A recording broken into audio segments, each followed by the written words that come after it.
ఓం నమో వెంకటేశాయ.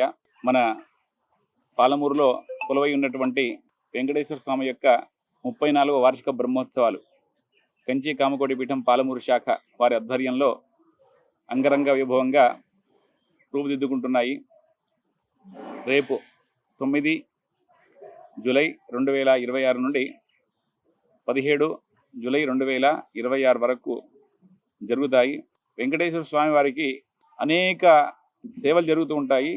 దాంట్లో ముఖ్యంగా ఈ బ్రహ్మోత్సవాలు అనేటువంటివి అత్యంత విశేషమైనటువంటి ఉత్సవాలు.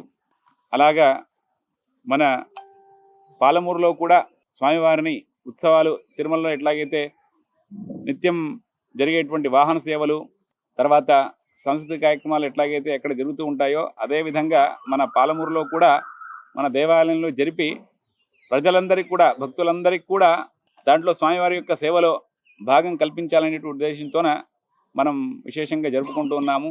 దాంట్లో భాగంగా ఉదయం అంతా కూడా హోమాలు, మూలమంత్ర అనుష్ఠానాలు, అట్లాగే హోమాలు ఉంటాయి. దాంతోపాటు వారాల వారీగా గురువారం ప్రారంభం, గురువారం సంబంధించినటువంటి హోమాలు ఏవైతే ఉంటాయో అవి, అట్లాగే శనివారం ఉంటుంది, శనివారానికి సంబంధించినటువంటి విష్ణు సంబంధమైనటువంటి హోమాలు, ఆదివారం ఉంటుంది విశేషంగా అరుణపారణ మొదలైనటువంటివి, సోమవారం శివుడికి సంబంధించినటువంటి హోమాలు, అట్లా కొన్ని లోక కళ్యాణార్థం కొన్ని సేవల్ని కూడా మేము సంకల్పించుకున్నాము. అవన్నీ కూడా జరుగుతాయి ఇక్కడ. కాబట్టి భక్తులందరూ కూడా విశేషంగా ఈ సేవలన్నింటిలో కూడా సాయంకాలం పూట వాహన సేవలు ఉంటాయి. రోజుకో వాహన సేవ. మొదటి రోజు శేషవాహన సేవ, హంసవాహన సేవ, మయూర వాహన సేవ, వృషభ వాహన సేవ, అట్లాగే గరుడ వాహన, అట్లాగే గజవాహన, రోజుకొక వాహన సేవ ఉంటుంది. భక్తులందరూ కూడా ఈ సేవలన్నింటిలో కూడా పాల్గొనేందుకు అన్ని రకాలుగా మా వెంకటేశ్వర సేవా మండలి సభ్యులందరూ కలిసి ఏర్పాట్లు చేసాం భక్తులందరికీ. దాంతోపాటు రేపు ధ్వజారోహణ సందర్భంలో గరుడ ప్రసాద వితరణ మొదలైనటువంటి కార్యక్రమాలు కూడా ఉంటాయి. కాబట్టి భక్తులందరూ కూడా ఈ అన్ని కార్యక్రమాల్లో పాల్గొని స్వామివారి యొక్క అనుగ్రహానికి పాత్రులు కావాలి అని చెప్పేసి ఈ సందర్భంగా కోరుతున్నాను. ఓం నమో వెంకటేశాయ. ఓం నమో వెంకటేశాయ. పాలమూరులోనే అత్యంత ప్రతిష్టాత్మకమైనటువంటి దేవాలయాల్లో ఒక దేవాలయం కంచి కామకోటి పీఠం పాలమూరు శాఖ వెంకటేశ్వర స్వామి దేవాలయం. దీన్నే మనం అందరం కాటన్ మిల్ వెంకటేశ్వర స్వామి దేవాలయంగా పిలుచుకుంటూ ఉంటాం. దానిలో భాగంగా 34 సంవత్సరాల దేవాలయం నిర్మించి 34 సంవత్సరాలు అయింది. ప్రతి సంవత్సరం కూడా వార్షిక బ్రహ్మోత్సవాలను మనం నిర్వహిస్తూ ఉంటాం. దానిలో భాగంగానే ఈ సంవత్సరం 34వ బ్రహ్మోత్సవాలను నిర్వహించుకుంటూ ఉన్నాం. దీనిలో అత్యంత ప్రాధాన్యంగా ఇంతకుముందు అధ్యక్షుల వారు వివరించినట్టుగా అనేకమైనటువంటి కార్యక్రమాలు జరుగుతూ ఉన్నాయి.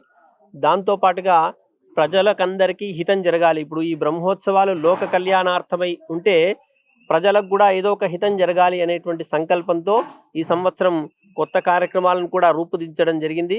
దీనిలో భాగంగా రేపు అంటే 9వ తారీఖు రోజున గరుడ ప్రసాదం, ఇది చాలా అత్యంత ప్రాధాన్యమైనటువంటి విషయం. గరుడ ప్రసాదం స్వీకరించడం వల్ల సనాతన ధర్మము, జ్యోతిష్ శాస్త్రం ప్రకారం సంతానం కలుగుతుంది అని ధర్మం. అంటే సంతానం లేనటువంటి వాళ్ళకు, లేదా మొదటి సంతానం జరిగి రెండో సంతానానికి ఆలస్యంగా ఉన్నవాళ్ళు, పూర్తిగా సంతానం లేనటువంటి వాళ్ళు రేపు ఉదయం 11 గంటలకు దేవాలయానికి చేరుకుంటే ఇద్దరు జంటలు, అంటే భార్యాభర్త ఇద్దరు కూడా ఈ గరుడ ప్రసాదాన్ని స్వీకరించడం వల్ల అద్భుతమైనటువంటి సంతానం, మంచి సంతానం కూడా కలుగుతుంది అనేటువంటిది శాస్త్రవచనం. కాబట్టి దాన్ని దృష్టిలో ఉంచుకొని ఈ కార్యక్రమాన్ని రేపు రూపొందించుకోవడం జరిగింది. మీడియా మిత్రులకు ప్రత్యేకమైనటువంటి మనవి, ఈ యొక్క అంటే దీని ద్వారా మనమంతం చేస్తున్నటువంటి ఈ ప్రయత్నం ద్వారా ఒక 10 మందికి సంతానం కలిగిన ఆ భాగ్యము, ఆ విశేషం చాలా గొప్పనైనటువంటి, ఆ తల్లి సంతోషం మనల్ని అందరినీ కూడా పుణ్యవంతుల్ని చేస్తుంది. కాబట్టి దయచేసి దీన్ని కూడా విస్తృతమైనటువంటి ప్రచారాన్ని అందించాల్సిందిగా కోరుతూ, దాంతోపాటుగా ఇప్పుడు మనం క్లిష్ట పరిస్థితులను అనుభవిస్తూ ఉన్నాం. నైరుతి ఋతుపవనాలు ఇప్పటికే నెల రోజులైంది దాటి, కానీ ఇంకా వర్షాలు లేవు. కాబట్టి వర్షం ఉంటేనే ప్రతి మనిషికి కూడా జీవనాధారం. కాబట్టి అది రైతైనా, వ్యక్తి అయినా, ఎవరైనా సరే వర్షం ఉంటేనే వ్యవస్థ నడుస్తుంది. కాబట్టి వర్షం నిమిత్తమై 15వ తారీఖు రోజున స్వామి మాధవానంద సరస్వతి స్వామీజీ వారి దివ్యమైనటువంటి ఆశీస్సులతో 15వ తారీఖున స్వామీజీ వారి ఆశీస్సులతో వర్ణయాగం కార్యక్రమాన్ని తలపెట్టడం జరిగింది.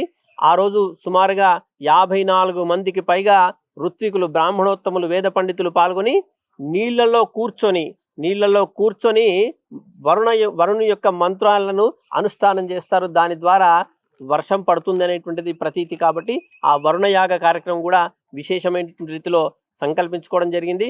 దాంతో పాటుగా 12వ తేదీ ఆదివారం రోజున ప్రధానంగా ఇప్పుడు ప్రపంచమంతా అనుభవిస్తున్న ఒక సమస్య, సంపాదన బాగా ఉంది, ప్రతి వాడికి సంపాదన ఉంది, కానీ సమయానికి పెళ్ళిళ్ళు అవ్వట్లేదు. ఎవరికైనా 30 దాటుతుంది, 35 ఏళ్ల వయసు దాటుతున్నాయి, 40 దాటుతున్నాయి, కానీ పెళ్ళిళ్ళు అవ్వట్లేదు. కాబట్టి ఈ సమస్యను తీవ్రంగా తీసుకుంది మా వెంకటేశ్వర సేవా మండలి. దీని ద్వారా ఏదైనా ఒక గొప్పనైనటువంటి పరిష్కారం అందించాలనేటువంటి సంకల్పంతో అత్యద్భుతమైనటువంటి ప్రక్రియ, శాస్త్రంలో అత్యద్భుతమైనటువంటి ప్రక్రియ స్వయంవర పార్వతీ హోమం అని. అంటే ఆ స్వయంవర పార్వతీ హోమం చేసుకోవడం వల్ల జాతకంలో ఉండేటువంటి అనేకమైనటువంటి సమస్యలు దూరమై తొందరగా వివాహం జరుగుతుంది అనేటువంటిది శాస్త్రం. కాబట్టి ఆ ప్రయత్నంలో భాగంగానే ఆదివారం రోజు అమ్మాయిలకు అబ్బాయిలకు అందరికీ కూడా ఇక్కడ ఈ ప్రాంగణంలో స్వయంవర పార్వతీ హోమం వాళ్ళ గోత్రనామాదుల మీద చేయించి వాళ్ళకు వివాహ యోగ్యతనివ్వాలి అని చెప్పేసి ఆ పార్వతీ అమ్మవారిని పరమేశ్వరుని ఆ రోజు విశేషంగా మాస శివరాత్రి సందర్భంగా స్వామివారిని అమ్మవారిని అంటే పార్వతీ పరమేశ్వరుని ప్రార్థించి వాళ్ళందరికీ గొప్పనైనటువంటి వివాహ యోగ్యతనివ్వాలి అని చెప్పేసి ప్రార్థన చేయడం కూడా జరుగుతుంది. దీనిలో తల్లిదండ్రులు పాల్గొనవచ్చు, పిల్లలు కూడా పాల్గొనవచ్చు. ఎందుకంటే పిల్లలు ఎక్కడో హైదరాబాదులో బెంగళూరులో ఎక్కడో ఉండి ఉంటారు. వాళ్ళ పేర్ల మీద తల్లిదండ్రులు కూడా ఈ సంకల్పం చేసుకొని ఈ కార్యక్రమంలో పాల్గొనవచ్చు. కాబట్టి ఆ ప్రయత్నంలో మీరందరూ కూడా సహకరించాల్సిందిగా కోరుతూ, దాంతోపాటుగా లోక కళ్యాణార్థమై చండీ యాగము, సుదర్శన యాగము ఇత్యాది క్రతువులు 16, 17వ తేదీల్లో ఉంటాయి. దాంతోపాటుగా అత్యంత విశేషంగా బ్రహ్మోత్సవాల్లో అత్యంత విశేషంగా జరిపేటువంటి కార్యక్రమం శ్రీనివాస కళ్యాణం. లోక కళ్యాణార్థమై ప్రజలంతా సుఖ సంతోషాలతో ఉండాలి అనేటువంటి సంకల్పంతో 16వ తేదీ సాయంత్రం 6 గంటలకు శ్రీనివాస కళ్యాణోత్సవ కార్యక్రమాన్ని కూడా నిర్వహించబోతానం. అది బ్రహ్మోత్సవాలకు చివరి కార్యక్రమంగా ఉంటుంది.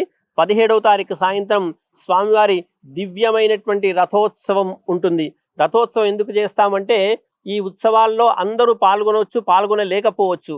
అంటే దేవాలయానికి కొంతమంది రాగలుగుతారు, కొంతమంది రాలేకపోయింటారు, ఏదో అనివార్య కారణాల వల్ల ఇబ్బందుల్లో ఉంటారు. కాబట్టి భగవంతుడే భక్తులను అనుగ్రహించాలి అనేటువంటి ఉద్దేశంతో తన విజయ గర్వంతో ఇన్ని రోజులుగా అద్భుతమైనటువంటి కార్యక్రమాలు జరిగాయి, నా భక్తులు చాలా మంది దేవాలయానికి రాలేకపోయారు, అందరినీ నేను ఆశీర్వదించాలి అనేటువంటి సంకల్పంతో చక్కటి విజయ గర్వంతో స్వామీజీ వారు దేవేరులతో కలుపుకొని చక్కగా ఉత్సవ యాత్ర అంటే మహారథయాత్రను నిర్వహిస్తారు.